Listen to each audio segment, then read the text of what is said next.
Hello, my name is Nell and I have things to say. Sometimes you have those conversations online where you have to send somebody a message and say, "Hi, I saw your profile. Really caught my eye. Looks like we've got a lot of the same interests and goals. Maybe we could meet up, see if we click, see if we have a future together. Want to meet up somewhere and have a chat and just talk about ourselves, just get to know each other. Let me know." And they'll write back, "Hey, your profile looks good too. I think we have a lot of things in common. I'd love to meet up. Let's make a date." Because I've had those conversations online, but I've never done online dating. So where is it that I am commenting on people's profiles and asking them out on dates? I'll tell you where. It's in the weird world, the weird and wonderful world of online support worker websites. I don't know what they're called as a thing.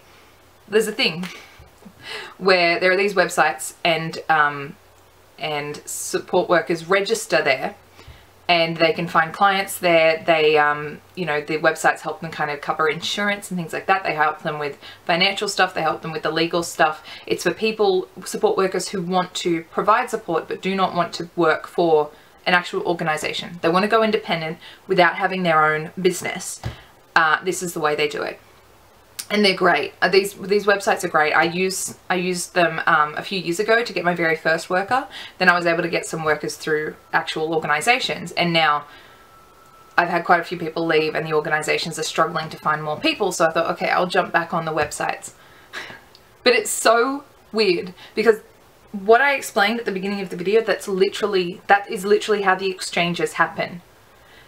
A support worker will sign up and they will, you know, list out the sort of services and the kind of care work that they would be willing to provide.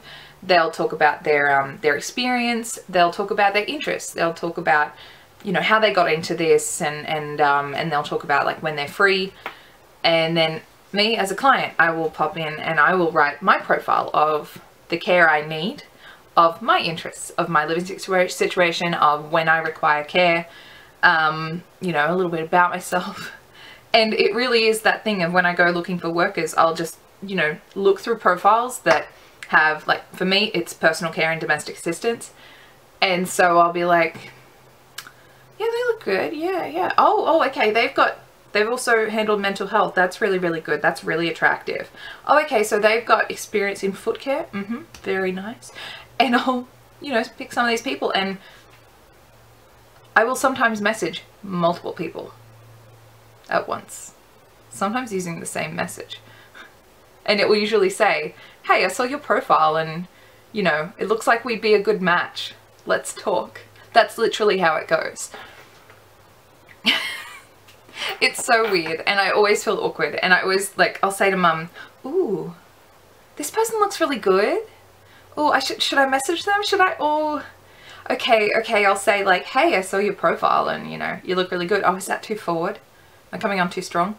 'Hey, I was looking at a bunch of profiles and yours stood out.' Oh, does that sound like a player? Like, is that rude?" I'm gonna like go through this. And last night I was chatting to a lady, started off real smooth saying, "Hey, I like what I see on your profile." I'd actually messaged 3 people that night and she was the first to reply. And we had some back and forth, and, you know, we're meeting up for coffee next Wednesday. It's so weird. I love it. I love that this exists because as a disabled person, it gives me a lot more control over who I'm choosing to work with me. I can go straight to the source. I can get to know that person. I am not just assigned a person through an organization. I'm able to see somebody and have a coffee with them, have a catch up with them and go, "Yeah, I think we're a good fit," or "Actually, no, I don't think that your care experience really fits with me," or "Look, you're not really looking for regular work and I am looking for pretty consistent work." It's a really good way of handling it, and it gives me a lot of the responsibility and the control and the choice. And that's what disability care and the NDIS should be about. but it is very surreal and very weird, and it makes me never want to do online dating because like, it's like I've already experienced that. I've already experienced it. And it is weird because like I'm talking to Joe, you know, and I'm hoping to fill an evening shift. So chatted to Joe because her profile looked really good.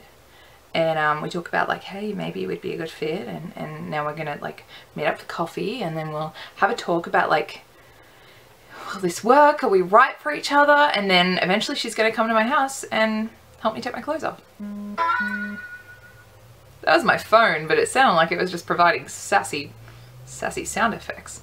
But yeah, so that's the process. So I guess I am basically doing online dating. Is this Tinder for disabled people and their workers? Who knows? That's all for today. There's no like perky, uplifting moral to the story here. There's also no depression, which is nice. It's just a weird, funny look into the surreal world of disability care. I like it when it's surreal and funny instead of depressing and disheartening.